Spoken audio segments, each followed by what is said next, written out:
नमस्कार दोस्तों, हमारे यूट्यूब चैनल टीचिंग मंत्रा में आप सभी का हार्दिक स्वागत है। मैं आप लोगों के लिए पुनः जीएस जीके और करंट अफेयर से संबंधित महत्वपूर्ण 50 प्रश्नों को लेकर के उपलब्ध हूँ, जो कि पूछे गए महत्वपूर्ण प्रश्नों की एक श्रृंखला है। जो जितनी भी परीक्षाएं हुई हैं उन सब में जो ये पूछे गए सारे प्रश्न हैं तो उनसे संबंधित है, ताकि जो है आपकी परीक्षा में ज़्यादा से ज़्यादा हमारी वीडियो से प्रश्न जो है फंस सके।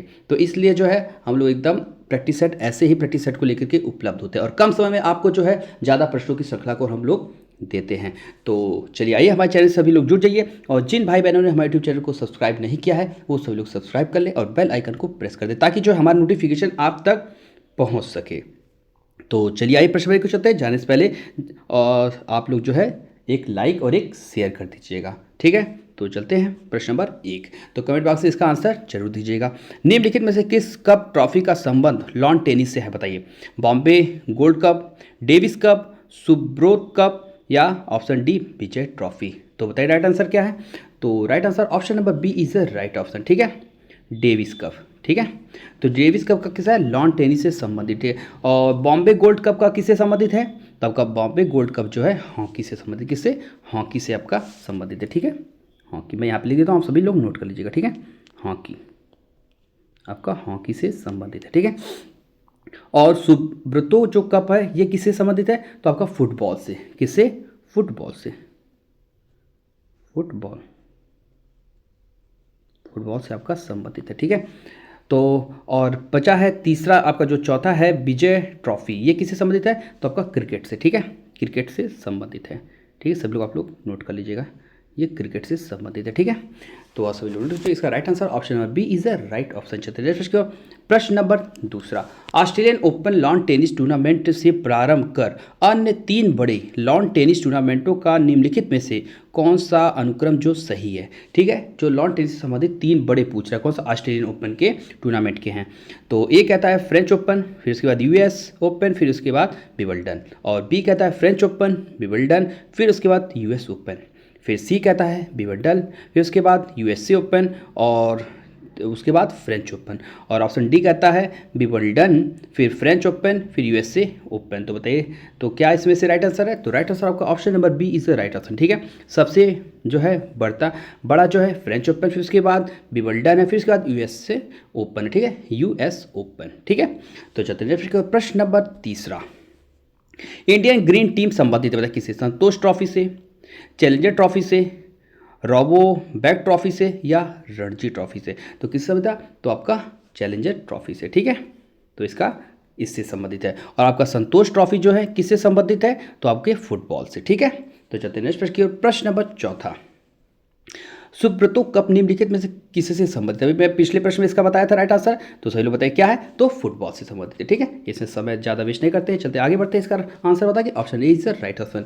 प्रश्न नंबर 5वां। ओलंपिक खेलों में किस खेल के लिए बेल वार्कर कप प्रदान किया जाता है, बताइए। तैराकी के लिए, मुक्केबाजी के लिए या लंबी कूद या ऊंची कूद के लिए, बताइए किसके लिए, तो आपके मुक्केबाजी के लिए दिया जाता है, ठीक। कौन सा, बेल वार्कर कप, ठीक है। Option B is the right option. चलते हैं प्रश्न नंबर 6वां। स्टानले कप किससे संबंधित, बताइए। स्टानले कप जो है आपका बैडमिंटन से संबंधित है या बास्केटबॉल से संबंधित है या गोल्फ से या आइस हॉकी से। तो किससे संबंधित है, तो ये जो आपका स्टानले कप है आपके माफी चाहूंगा आइस हॉकी से, ठीक है। Option D is the right option. चलते नेक्स्ट प्रश्न नंबर 7वां। वर्धमान ट्रॉफी किससे संबंधित, बताइए। कुश्ती से, मुक्केबाजी से, भारोत्तोलन से या कबड्डी से। तो किससे संबंधित आपका, तो भारोत्तोलन से। Option C is the right option. चलते नेक्स्ट प्रश्न नंबर 8वां। नेहरू ट्रॉफी किस खेल से संबंधित, बताइए। हॉकी से, बोट रेस से, कबड्डी से या टेबल टेनिस से। तो किससे संबंधित था, तो आपका बोट रेस से, ठीक है। बोट रेस का मतलब जो नाविक, जो नाव वाला रेस होता है उससे संबंधित है, ठीक है। कौन सा, Nehru trophy. Option B is right option. चलिए प्रश्न नंबर 9वां। निम्न ग्रैंड स्लैम टाइटलों में से किसको रोलैंड गैरोस टाइटल भी कहा जाता है, ऑस्ट्रेलियन ओपन को, फ्रेंच ओपन को, विंबलडन को या ऑप्शन डी यूएस ओपन को। तो किसको कहा जाता है, तो फ्रेंच ओपन को कहा जाता है, ठीक है। Option B is right option. तो चलते नेक्स्ट प्रश्न। प्रश्न नंबर आपका 10वां। एंथनी डी मेलो ट्रॉफी किनके बीच खेली जाने वाली टेस्ट क्रिकेट श्रृंखला से संबंधित है, बताइए। ऑस्ट्रेलिया और भारत, इंग्लैंड और भारत, इंग्लैंड और ऑस्ट्रेलिया, और दक्षिण अफ्रीका और भारत। तो राइट आंसर क्या है, तो आपका इंग्लैंड और भारत है, ठीक है। Option B is right option. कौन सा? तो एंथनी डी मेलो ट्रॉफी। ठीक है, ये टेस्ट क्रिकेट की एक श्रृंखला है जो भारत और इंग्लैंड के बीच में ये ट्रॉफी खेली जाती है। ठीक है, चलिए नेक्स्ट प्रश्न नंबर 11वां। निम्नलिखित कथनों पर विचार कीजिए। कथन ए क्या कहता है? संविधान के अनुच्छेद 32 को डॉक्टर अंबेडकर ने इसकी आत्मा कहा था। ठीक है, किसने कहा था? तो अंबेडकर ने। किसको? अनुच्छेद 32 को। और कारण इसका है आर। अनुच्छेद 32 मौलिक अधिकारों के अतिक्रमण के विरुद्ध प्रभावी उपचार का प्रावधान करता है। ठीक है, तो बताइए नीचे पूरा ए आर दोनों सही है और ए का सही स्पष्टीकरण आर है। ए आर दोनों से, परंतु ए का सही स्पष्टीकरण आर नहीं है। ए सही परंतु आर गलत है। ऑप्शन डी कहता है ए गलत परंतु आर सही। तो राइट आंसर क्या है? तो आपका जो ए और आर दोनों सही है और जो आर ए का सही स्पष्टीकरण है। ठीक है, इसलिए option A is the right option. अगर आपसे पूछे कि जो है अनुच्छेद 32 को संविधान की आत्मा किसने कहा था, तो भीमराव अंबेडकर महोदय ने कहा था।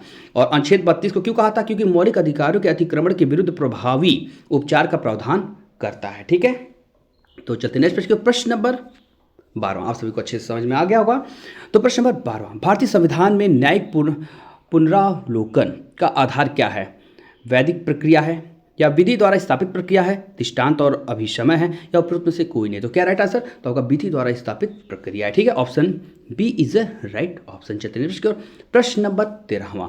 कथन ए सामाजिक, आर्थिक एवं राजनीतिक क्षेत्रों में समान आधार निर्मित करने के उद्देश्य से राज्य और असमान दोनों लोगों के लिए भिन्न व्यवहार करता है। कारण कहता है समान लोगों में विधि समान होगी और समान रूप से प्रशासित की जाएगी। ठीक है, अब बताइए ए आर जो है ए सही है परंतु आर गलत है, ए गलत है परंतु आर सही है, ए आर दोनों सही है किंतु ए का स्पष्टीकरण आर नहीं है। और डी कहता है ए और आर दोनों सही है और परंतु जो है आर ए का सही स्पष्टीकरण है। तो बताइए राइट आंसर क्या है? तो right answer option number D is the right answer. ठीक है, ए आर दोनों सही है और ए का सही स्पष्टीकरण कौन है? तो आर है। ठीक है, चलिए प्रश्न नंबर 14वां। भारतीय संविधान में स्वतंत्रता का अधिकार 4 अनुच्छेदों द्वारा प्रदान किया जाता है और प्रदान किया है जो है, बताइए अनुच्छेद 19 से 22 तक है या अनुच्छेद 16 से 19 तक है या अनुच्छेद 17 से 20 तक है या ऑप्शन डी अनुच्छेद 18 से 21 तक है? तो क्या है राइट आंसर? तो राइट आंसर आपका अनुच्छेद 19 से 22। ठीक, option A is the right option. इसके अंतर्गत जो है स्वतंत्रता का अधिकार शामिल है। ठीक है, तो आप ये बताइएगा कि 14 से 18 तक कौन सा अधिकार है? इन 5 अनुच्छेदों में कौन सा अधिकार शामिल है? जैसे इसमें तो आपका 4 में हो गया, 19 से 22 तक स्वतंत्रता का अधिकार है, तो वही 14 से 18 आप कमेंट बॉक्स में जरूर बताइए, क्योंकि मैं ये जो आपको पिछली वीडियो में बताया था तो मैं देखता हूँ कितने लोगों को याद है। ठीक है, चलते नेक्स्ट प्रश्न नंबर 15वां। कथन ए राज्य 6 से 14 वर्ष के सभी बच्चों को निःशुल्क एवं अनिवार्य शिक्षा प्रदान करेगा।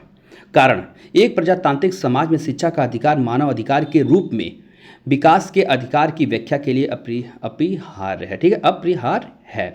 उपरोक्त संदर्भ कथन को सही उत्तर आप चुनिए। ठीक है, ए आर दोनों सही है, ए का सही स्पष्टीकरण आर है, ए आर दोनों सही है किंतु आर ए का सही स्पष्टीकरण नहीं है। ए सही किंतु आर गलत है और ऑप्शन डी कहता है आर सही परंतु ए गलत है। तो राइट आंसर क्या है? तो ए आर जो है दोनों आपके सही हैं। ठीक है, और जो आर जो है ए का सही स्पष्टीकरण है। ठीक है, जो ये 6 से 14 वर्ष के लिए सभी निःशुल्क अनिवार्य शिक्षा प्रदान करेगा, ये बिल्कुल सही है। और ये क्यों? एक प्रजातांत्रिक समाज में शिक्षा का अधिकार मानव अधिकार के रूप में विकास के अधिकार की व्याख्या के लिए अपरिहार्य है। ठीक है, तो चलते हैं प्रश्न नंबर 16वां। भारत के संविधान में शोषण के विरुद्ध अधिकार द्वारा निम्नलिखित में से कौन से परिकल्पित है? बताइए। मानव देह का व्यापार और बंधुआ मजदूरी का निषेध, और दूसरा अस्पृश्यता का उन्मूलन, तीसरा कहता है अल्पसंख्यकों के हितों की सुरक्षा और कारखानों और खदानों में बच्चों के नियोजन का निषेध। नीचे कूट दिया गया, बताइए 1 2 4 या 2 3 4 या केवल 1 4 या तो 1 2 3 4। ठीक है, बताइए क्या? तो इसमें पूछा क्या आपका? तो भारतीय संविधान में शोषण के विरुद्ध अधिकार द्वारा कौन से परिकल्पित है? तो कौन सा आपका? तो पहला ये मानव देह का व्यापार और बंधुआ मजदूरी का निषेध और कारखानों और खादानों में बच्चों के नियोजन का निषेध जो है, यही 2 हैं जो शोषण के विरुद्ध अधिकार है। ठीक है, तो आपका ये किस अनुच्छेद में है बताइए? तो आपका जो मानव देह व्यापार जो बंधुआ मजदूरी आपका अनुच्छेद 23 में, किसमें? अनुच्छेद 23 में है। और अस्पृश्यता का उन्मूलन सभी को पता है किसमें? तो अनुच्छेद 17 में है। ठीक है, अनुच्छेद 17 में। और अल्पसंख्यकों के हितों की जो सुरक्षा वो किस अनुच्छेद में, तो आपके अनुच्छेद 29 में, ठीक है। तो किसमें, अनुच्छेद 29 में। और कारखानों और खादानों में बच्चों के नियोजन का निषेध किसमें है, तो आपके अनुच्छेद 24 में, ठीक है। किसमें, अनुच्छेद 24 में। तो इसका राइट आंसर क्या है, पहला और चौथा किस ऑप्शन में, तो option C is a right option, ठीक है। तो सभी लोग स्क्रीनशॉट ले चुके होंगे। मैं आपको पुनः बताता हूं, मानव देह व्यापार और बदुआ मजदूरी का निषेध किसमें, तो अनुच्छेद 23 में। अस्पृश्यता का उन्मूलन अनुच्छेद 17 में है। और अल्पसंख्यकों के हितों की सुरक्षा अनुच्छेद 29 में है। और कारखानों और खादानों में बच्चों के नियोजन का निषेध किसमें, अनुच्छेद 24 में है, ठीक है। तो इसका राइट आंसर क्या है, option C is right answer. चलते हैं प्रश्न नंबर 17वां, निम्नलिखित कथनों में से कौन सा एक सही है, बताइएगा। अधिकार नागरिकों के विरुद्ध राज्य के दावे हैं, क्या ये सही है। अधिकार वे विशेषाधिकार हैं जो किसी राज्य के संविधान में समाविष्ट हैं। या सी कहता है अधिकार राज्य के विरुद्ध नागरिकों के दावे हैं। और ऑप्शन डी कहता है अधिकार जो है अधिकांश लोगों के विरुद्ध कुछ नागरिकों के विशेषाधिकार। तो इसमें सही पूछा है, तो क्या सही है, तो अधिकार जो है राज्य के विरुद्ध नागरिकों के दावे हैं। जो अधिकार हमें प्रदान किया जाता है, अगर राज्य हमारे साथ किसी प्रकार का शोषण करता है या असमानता करता है, भेदभाव करता है, तो उसी अधिकार का हम लोग प्रयोग करके उसके ऊपर दावे करते हैं, ठीक है। और बाकी जो है आपके ऑप्शन ये गलत हैं, ठीक है। तो right answer option number C is right option. सभी लोग समझ गए होंगे। चलते नेक्स्ट प्रश्न नंबर 18वां, नीचे दो कथन दिए गए हैं जिनमें एक को कथन ए तथा दूसरे को कारण आर कहा गया है। तो चलिए कथन ए पढ़ते हैं। भारतीय संविधान का अनुच्छेद 30 जो है, भारतीय संविधान का अनुच्छेद 30 अल्पसंख्यक वर्ग शब्द को परिभाषित नहीं करता है, ठीक है। और कारण कहता है संविधान केवल भाषाई और धार्मिक अल्पसंख्यक वर्ग को मान्यता प्रदान करता है। तो नीचे कूट दिया गया है। तो बताइए ए आर दोनों सही है और आर ए का सही स्पष्टीकरण है, मतलब व्याख्या करता है। ए आर दोनों सही परंतु आर ए का सही स्पष्टीकरण नहीं है। ए सही परंतु आर गलत है और ए गलत किंतु आर सही है। तो जो आपका सुनिए, भारतीय संविधान का जो अनुच्छेद है अल्पसंख्यक वर्ग जो है शब्द को परिभाषित नहीं करता है, तो ये क्या है आपका बिल्कुल सही है। और संविधान केवल किसको, भाषाई और धार्मिक अल्पसंख्यक वर्ग को ही मान्यता जो है प्रदान करता है। तो इसलिए क्या है, तो आपका ए आर दोनों सही है, परंतु क्या करता है उसका स्पष्टीकरण जो मतलब व्याख्या सही नहीं कर रहा है। तो इसलिए क्या होगा राइट आंसर, तो right answer option number B is a right option, ठीक है। ए आर दोनों सही है परंतु आर ए का सही व्याख्या नहीं कर रहा है, ठीक है। चलते नेक्स्ट प्रश्न नंबर 19वां, आप सभी लोग समझ गए होंगे। उच्चतम न्यायालय के किस मामले के निर्णय के कारण संविधान के अनुच्छेद 21 के कार्यक्षेत्र का विस्तार कर शिक्षा के अधिकार को शामिल किया गया था। तो बताइए, उन्नी कृष्णन बनाम आंध्र प्रदेश, गोविंद बनाम मध्य प्रदेश राज्य, परमानंद कटारा बनाम भारत संघ, और डी कहता है चमेली सिंह बनाम उत्तर प्रदेश राज्य। तो बताइए क्या राइट आंसर है, तो राइट आंसर आपका ऑप्शन नंबर उन्नी कृष्णन बनाम आंध्र प्रदेश सरकार के द्वारा, ठीक है। इसके द्वारा क्या हुआ था, इन्होंने जो है ये आंध्र प्रदेश राज्य का जो मामला आया था उनके सरकार के ऊपर, राज्य सरकार पे किस सन में किया था इन्होंने केस, तो 1993 में मुकदमा किया था, ठीक है, 1993 में, ठीक है। तो इस मामले जो भारत में क्या है शिक्षा के मौलिक अधिकार से जुड़ा था, ठीक है। इस मामले में सर्वोच्च न्यायालय ने शिक्षा के अधिकार को क्या संविधान के अनुच्छेद 21 के तहत, किसके अनुच्छेद 21 के तहत जीवन के अधिकार में शामिल किया था, ठीक है। किसमें, जीवन के अधिकार में शामिल किया था। और इस मामले में उठाए गए कई सवाल थे, ठीक है। तो इसमें क्या मामला आया था, ठीक है। इस मामले जो सर्वोच्च न्यायालय ने एक ऐतिहासिक फैसला दिया था, क्या दिया था, एक ऐतिहासिक फैसला दिया था। इस फैसले के बाद जो है किस सन में, सन 2002 में, ठीक है, 2002 में कौन सा संविधान संशोधन, तो 86वां, ठीक है, 86वां संविधान संशोधन के द्वारा क्या किया गया था, तो इसमें जो है संविधान संशोधन किया गया था, ठीक है। तो उस संविधान संशोधन के द्वारा 21A में क्या शामिल, जो इस 21A के अंतर्गत जो है शिक्षा का अधिकार शामिल किया गया था, ठीक है। अनुच्छेद 21A के मुताबिक जो है राज्य के जो राज्य सभी राज्यों में जो है 6 से लेकर के 14 वर्ष के जो बच्चों हैं उन बच्चों को जो है मुफ्त और अनिवार्य शिक्षा देनी होगी, ठीक है। किस संविधान संशोधन के द्वारा, तो 86वां संविधान संशोधन। तो 86वां संविधान संशोधन कब हुआ था, तो आपका सन 2000 में हुआ था, ठीक है। और तो ये मुकदमा कब हुआ था, उन्नी कृष्ण बनाम आंध्र प्रदेश, तो 1993 में हुआ था, ठीक है।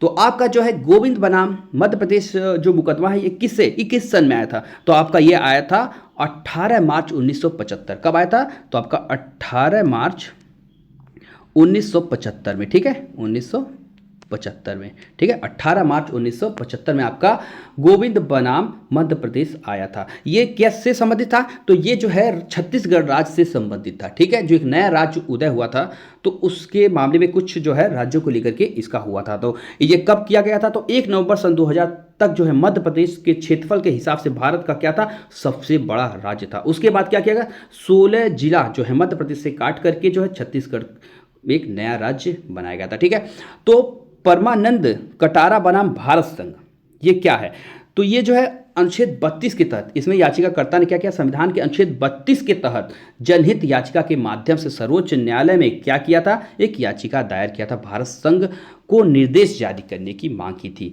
उसमें किसकी मांग की थी, तो उसने ये मांग की थी, किसने, परमानंद कटारा बनाम भारत संघ का जो मामला था, तो उसमें की थी कि चिकित्सा उपचार के लिए लाए गए प्रत्येक घायल नागरिक को जीवन बचाने के लिए तत्काल चिकित्सा सहायता प्रदान की जानी चाहिए। ठीक है, इसमें कहा था। और चमेली सिंह बनाम उत्तर प्रदेश क्या क्या था, तो ये जो था अनुच्छेद 20 और 21 के तहत, ठीक है, धारा जब आया था, ये उत्तर प्रदेश राज्य के बनाम था। इसमें क्या था, जो शहरी क्षेत्र की जो भूमि थी, उस अधिनियम धारा 20 और 21 के तहत क्या कहते हैं, शहरी भूमि को बिल्डरों द्वारा जो है कमजोर वर्गों के लिए घर बनाने की शर्त के अधीन छूट दी गई थी। तो इसी के तहत अदालत ने धारा 21 के तहत आश्रय के उपरोक्त अधिकार को जीवन के अंतर्निहित अधिकार के रूप में क्या मान्यता दी और छूट की वैधता को बरकरार रखा था। ठीक है, तो ये मामला कब आया था आपका, ये चमेली सिंह बनाम उत्तर प्रदेश राज्य सरकार का मामला कब आया था, तो आपका ये आया था 15 दिसंबर 1995। कब, 1995 में। ठीक है, तो 1995 में आया था।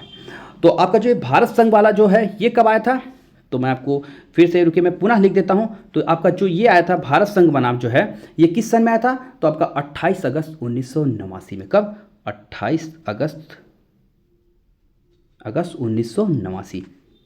आप सभी लोग स्क्रीनशॉट ले चुके होंगे, तो चलते हैं हम लोग आगे। ठीक है, इसका मैं आपको बता ही चुका था, ये आपका कब आया था, इसका राइट आंसर क्या है, तो option A is the right option. और ये किस सन में हुआ था, तो 1993 में हुआ था। और ये संविधान संशोधन इसमें कब किया गया था, तो 86वें संविधान संशोधन के द्वारा। ठीक है, और किस सन में हुआ था, तो 2002 में। ठीक है, 2002 में 86वां संविधान संशोधन आपका सन 2002 में होता। और किस अनुच्छेद में, तो अनुच्छेद 21A में जो है संशोधन किया गया था। उस संशोधन में ये कहा गया था, तो 6 से 14 वर्ष के बच्चों को जो है मुफ्त और अनिवार्य शिक्षा देनी होगी। ठीक है, तो चलते हैं प्रश्न नंबर 20वां, आप सभी को अच्छे से समझ में आ गया होगा। प्रश्न नंबर 20वां, निम्नलिखित में से कौन सा सही सुमेलित नहीं है। ठीक है, आपका यहां पे नहीं पूछा है। बंदी प्रत्यक्षीकरण, to have the body of, परमादेश वी कमांड, प्रतिषेध टू बी सर्टिफाइड, और ऑप्शन डी है अधिकार परीक्षा, बाय व्हाट अथॉरिटी। तो बताइए इसमें गलत क्या पूछा है, तो right answer option number C is the right option. ठीक है, जो ये प्रतिषेध है ये क्या है, ये गलत है। इसका तात्पर्य क्या होगा, तो इसका तात्पर्य होगा प्रतिषेध जो है प्रोहिबिशन, ऑल्सो मीन प्रोहिबिशन और प्रोहिबिशन। ठीक है, तो इसको हिंदी में जो अगर मैं ट्रांसलेट करूं, तो इस हिंदी में इसका मतलब होगा प्रतिषेध का मतलब निषेध या मनाही भी होता है। ठीक है, तो इसका right answer option number C is right option. प्रतिषेध का क्या होता है, मतलब ये एक रिट है जो हाई कोर्ट मतलब उच्च न्यायालय और सर्वोच्च न्यायालय के द्वारा जारी किया जाता है। ठीक है, आपको मैं पिछले वीडियो में बताया था अनुच्छेद 32 के अनुसार सर्वोच्च न्यायालय है और 226 के अनुसार जो है उच्च न्यायालय जो है रिट जारी करता है। ठीक है, और कितने प्रकार के रिट, तो 5 प्रकार के, एक बंदी प्रत्यक्षीकरण, परमादेश, प्रतिषेध, अधिकार परीक्षा और उत्प्रेषण। ठीक है, तो आपका जो है बंदी प्रत्यक्षीकरण मतलब to have the body of, इसके तात्पर्य क्या है, तो बंदी प्रत्यक्षीकरण मतलब कि किसी व्यक्ति को हिरासत में रखने वाले अधिकारी को आदेश देना कि वह बंदी को न्यायाधीश के सामने पेश करे। बंदी प्रत्यक्षीकरण एक कानूनी आज्ञा पत्र होता है, मतलब रीट होता है। इसका मकसद होता है किसी ऐसे व्यक्ति को रिहा कराना होता है जो गैर कानूनी तरीके से गिरफ्तार किया गया होता है। ठीक है, इसका तात्पर्य है। ठीक है, तो परमादेश का क्या अर्थ होता है, तो परमादेश से तात्पर्य होता है कि हमारा आदेश मतलब फी कमांड, मतलब सर्वोच्च न्यायालय कहता हमारा ये आदेश, ये जो है एक न्यायिक उपाय है। ठीक है, परमादेश जो एक रीट है, न्यायालय द्वारा जारी किया जाने वाला एक आदेश होता है। इसका मतलब है कि न्यायालय किसी अधिकारी या संस्था को क्या कानून के मुताबिक कोई खास काम करने या किसी काम से बचाने का आदेश दे देती है। ठीक है, परमादेश जो है रीट आमतौर पर जब जारी किया जाता है जब किसी अधिकारी या प्राधिकरण को कानून के मुताबिक जो है कोई काम करना होता है, तब इसको जारी किया जाता है। प्रतिषेध के बारे में आपको बताया। और अधिकार परीक्षा क्या है, तो अधिकार परीक्षा जो है आपका एक याचिका है। अधिकार परीक्षा एक याचिका है, मतलब कि आप पूछ रहे हैं किसी से किस अधिकार पे बाई व्हाट अथॉरिटी, मतलब एक याचिका जिसके माध्यम से किसी व्यक्ति से यह पूछा जाता है कि उसने किस अधिकार या शक्ति के तहत अमुक काम किया है या निर्णय लिया है, या किस किस प्रकार से आपने इस निर्णय को लिया है। और आपका अंतिम पांचवा क्या था उसको मैं बता देता हूं, उत्प्रेषण होता है रीट। उत्प्रेषण क्या होता है, तो यह रीट किसी वरिष्ठ न्यायालय द्वारा किसी अधीनस्थ न्यायालय या न्यायिक निकाय जो अपनी अधिकारिता का उल्लंघन कर रहा है तो उसको रोकने, तो क्या है आपका उत्प्रेषण। ठीक है, आपका चौथा जो है वो क्या है, उत्प्रेषण है। ठीक है, तो उत्प्रेषण रीट क्या है, यह रीट किसी वरिष्ठ मतलब न्यायालय द्वारा किसी अधीनस्थ न्यायालय या न्यायिक जो हो गया न्यायिक निकाय जो अपनी अधिकारिता का उल्लंघन करता है तो उसको रोकने के लिए क्या करता है, ये जो है एक उद्देश्य जारी करता है जिसको क्या कहते हैं, तो उत्प्रेषण कहते हैं। ठीक है, आप सब लोग समझो इसका राइट आंसर क्या है, तो option C is right option. ठीक है, तो चलते हैं प्रश्न नंबर 21वां। किसी स्थान पर प्रत्यक्ष ज्वार के प्रतिदिन 52 मिनट के विलंब का कारण क्या है, चंद्रमा का परिक्रमण है या पृथ्वी का परिभ्रमण है, या ऑप्शन सी पृथ्वी का परिक्रमण मतलब घूर्णन है, या ऑप्शन डी पृथ्वी के अक्ष का झुकाव है। तो क्या राइट आंसर, तो right answer option number A चंद्रमा का परिक्रमण है। ठीक है, option A is right option. प्रश्न नंबर 22, सूर्य से परितः चक्कर लगाने वाला ग्रह का वेग बताइए, नियत रहता है या सूर्य के समीपतम होने पर अधिकतम होता है, या सूर्य के अधिकतम दूरी पर अधिकतम होता है, या इनमें से कोई नहीं। तो क्या है, तो सूर्य के जब समीपतम होने पर वो क्या होता है, तो अधिकतम होता है। ठीक है, option B is the right option.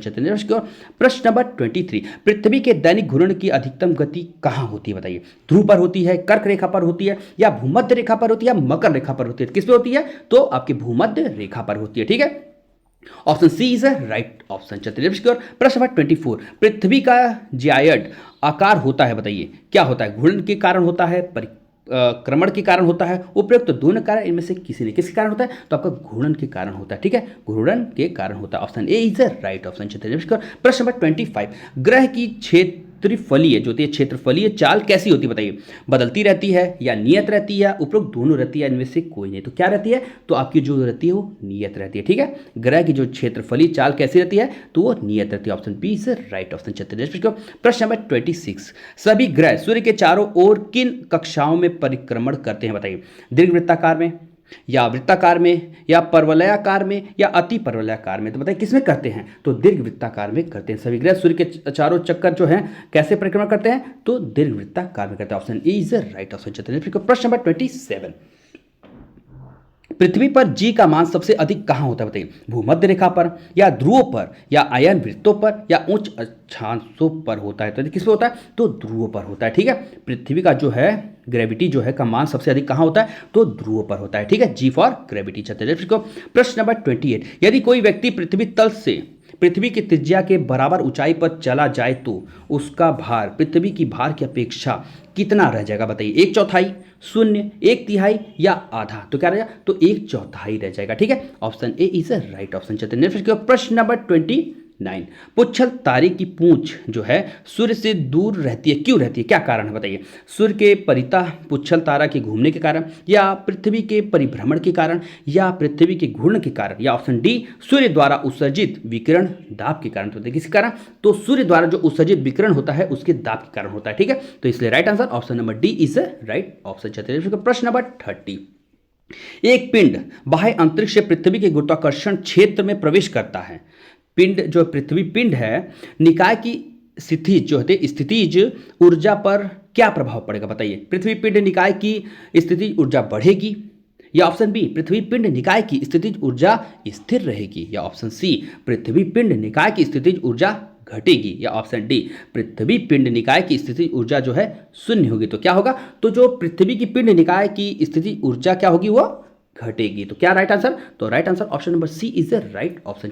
प्रश्न नंबर 31, एपीफाइटस वे पौधे हैं जो अन्य पौधों पर निर्भर होते हैं, किस लिए होते हैं बताइए, भोजन के लिए होते हैं, या यांत्रिक अवलंबन के लिए होते हैं, या छाया के लिए, या जल के लिए। तो किसके लिए होते हैं, तो यांत्रिक अवलंबन के लिए होते हैं। इसमें एपीफाइटस के अंदर का जो पौधे कौन किस प्रकार से है, जैसे कद्दू हो गया, आपका नेनुआ का हो गया, करेले का हो गया, लौकी का हो गया, ये सब क्या है, तो ये एपीफाइटस वर्ग के अंतर्गत आते हैं, क्योंकि यांत्रिक अवलंबन के लिए मतलब सहायता के लिए जो है पेड़ों के सहारे रहते हैं। ठीक है, तो चलते रहिए आप सब लोग समझेंगे। प्रश्न नंबर टू। पारिस्थितिकी तंत्र को संतुलित बनाए रखने हेतु आवश्यक क्या है?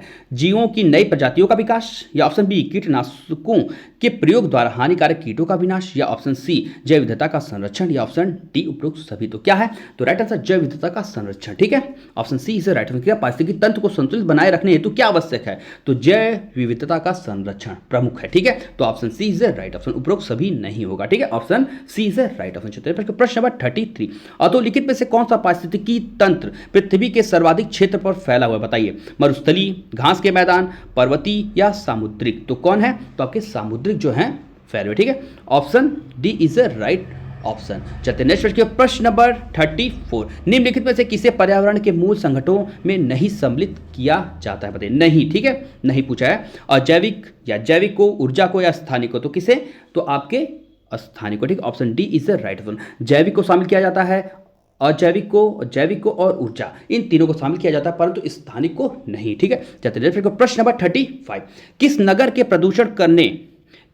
प्रदूषण करने वाले उद्योगों को प्राकृतिक गैस आधारित प्रौद्योगिकी में सर्वोच्च न्यायालय के आदेशानुसार परिवर्तित करना पड़ा था? बताइए, आगरा के, अयोध्या के, मथुरा के या हैदराबाद के? तो किसके? तो आगरा के। ठीक है, क्योंकि सबसे ज्यादा प्रदूषण फैला रहे थे। ठीक है, चलते प्रश्न नंबर 36, पारिस्थितिकी तंत्र में होता है, क्या होता है? ऊर्जा व खनिज दोनों का लाभ होता है, या ऊर्जा की हानि परंतु खनिजों का लाभ होता है, या ऑप्शन सी ऊर्जा का लाभ परंतु खनिजों की हानि, या ऑप्शन डी ऊर्जा व खनिज दोनों की हानि होती है? तो क्या है? तो ऊर्जा व जो खनिज है उन दोनों की हानि होती है। ठीक है, पारिस्थितिकी तंत्र में। तो इस राइट आंसर क्या है? Option number D is a right option. चलते नेक्स्ट प्रश्न नंबर 37, पारिस्थितिकी तंत्र मतलब इकोसिस्टम से संबंधित निम्नलिखित कथनों पर विचार कीजिए।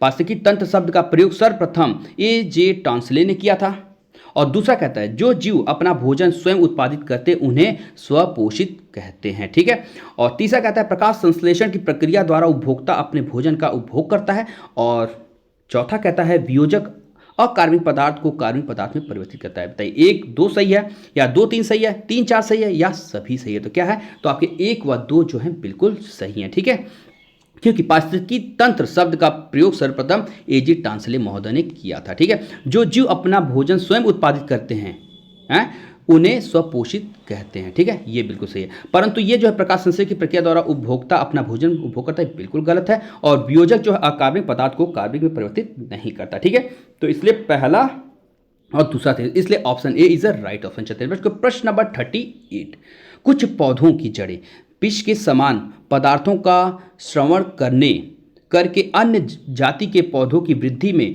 संदर्भित करती हैं। इस क्रिया को क्या कहते हैं? बताइए, एलिलोपैथी कहते हैं, एलोपैथी कहते हैं, निष्क्रिय अवरोध कहते हैं, इनमें से कोई नहीं। तो क्या कहते हैं उसको? तो एलिलोपैथी कहते हैं। ठीक है, option A is a right option. चलते हैं प्रश्न नंबर 39, दो या अधिक जीवों के अंतर संबंध में एक जीव को लाभ होता है किंतु हानि किसी को भी नहीं होती है, तो इस संबंध को क्या कहते हैं? सहभोजिता कहते हैं, या सहजीवन कहते हैं, या सहोकारिता कहते हैं, या प्राक सहयोग कहा जाता है? तो क्या कहा जाता है उसको? तो सहभोजिता कहा जाता है। ठीक है, option A is a right option. चलते नेक्स्ट प्रश्न नंबर आपका 40 स्क्रीन पे आ चुका है। वायु एक है, बताइए क्या? यौगिक है, तत्व है, मिश्रण है, या विद्युत अपघटन है? तो क्या है? तो ये एक प्रकार का मिश्रण होता है। ठीक है, option C is the right option. चलते हैं प्रश्न नंबर 41, भारत और एशिया का पहला डॉल्फिन रिसर्च सेंटर मतलब NDRC कहाँ खोला गया? बताइए, वाराणसी में, कोलकाता में, भागलपुर या पटना? तो कहाँ? तो आपके पटना में। ठीक है, गंगा नदी में। ठीक है, पटना क्या है? तो बिहार की राजधानी है। ठीक है,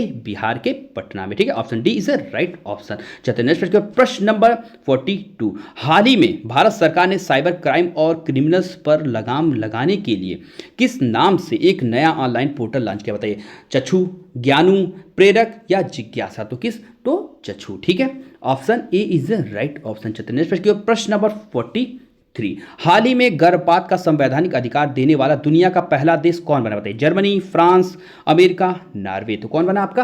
तो फ्रांस बना। ठीक है, option B is the right option. चलते हैं प्रश्न नंबर 44, किस राज्य ने सभी महिलाओं को 1500 रुपये मासिक पेंशन देने हेतु इंदिरा गांधी प्यारी बहना सुख सम्मान निधि योजना शुरू किया? बताइए, तेलंगाना सरकार ने, केरल राज्य सरकार ने, या आंध्र प्रदेश या हिमाचल प्रदेश? तो किसके था? तो हिमाचल प्रदेश सरकार ठीक है, इस राज्य के द्वारा जो है कौन सा, तो महिलाओं को 1500 रुपये मासिक पेंशन देने का क्या उसका नाम है, तो इंदिरा गांधी प्यारी बहना सुख सम्मान निधि योजना है। ठीक है, तो हिमाचल प्रदेश सरकार के द्वारा। ठीक है, option D is right option. चलते हैं प्रश्न नंबर 45।